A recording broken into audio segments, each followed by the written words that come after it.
Le résumé de cette 11e étape, départ de Lerma, 163 km, kilomètre 0. Il y aura quelques tentatives d'attaque, mais surtout une chute dès les premiers mètres de la course de Juan Ayuso, celui qui joue le classement général avec son équipe UAE Team Emirates, avec Joao Almeida également. Et à 90 km de l'arrivée, après plusieurs tentatives en solitaire, eh bien c'est un groupe d'une vingtaine d'unités qui prend 2 minutes d'avance, puis 3, puis 4. Un groupe dans lequel on retrouve Ressou Serrada, Romain Grégoire, Andreas Kron, Jonathan Caicedo, Rudy Mollard, Nicolas Prodhomme, Dorian Godon, Alan Joussom pour les Français, Paul Ourselin qui aura essayé également dans le final, on va le voir dans quelques instants. La voici, l'attaque de Paul Ourselin à 10 km de l'arrivée, c'est la première grosse attaque.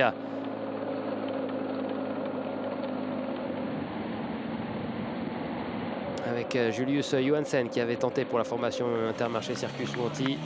Et à 5 km de l'arrivée, eh bien on va revenir sur Paul Ourselin grâce notamment au tempo imposé par Filippo Ganna, le vainqueur du contre-la-montre d'hier, qui avait encore un petit peu d'énergie pour mettre un sacré tempo dans cette ascension finale. Et vous le voyez derrière, le peloton monte tranquille.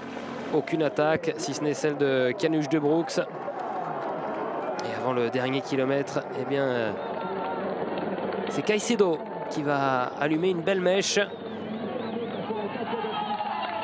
Filippo Ganna s'écarte. Geraint Thomas va chercher Caicedo, aidé notamment par Andreas Kron et Romain Grégoire.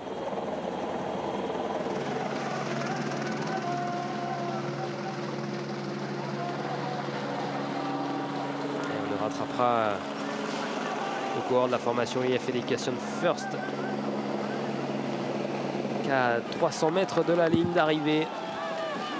Ressou Serrada est parfaitement placé et il fait la différence dans les 200 derniers mètres pour aller chercher son 3e sacre sur la Vuelta, sa 21e victoire en carrière.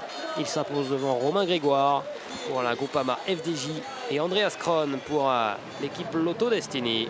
Derrière, pour les coureurs qui jouent le classement général, on retrouve Canuche de Brooks qui a attaqué, donc il est sorti du peloton.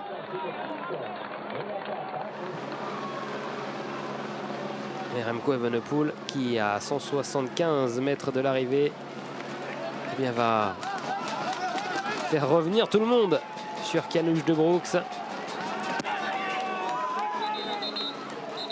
Il est suivi de très près par Sepp Kuss, par Primož Roglič également. Et aucun écart sera établi donc à l'arrivée entre les principaux favoris pour le classement général.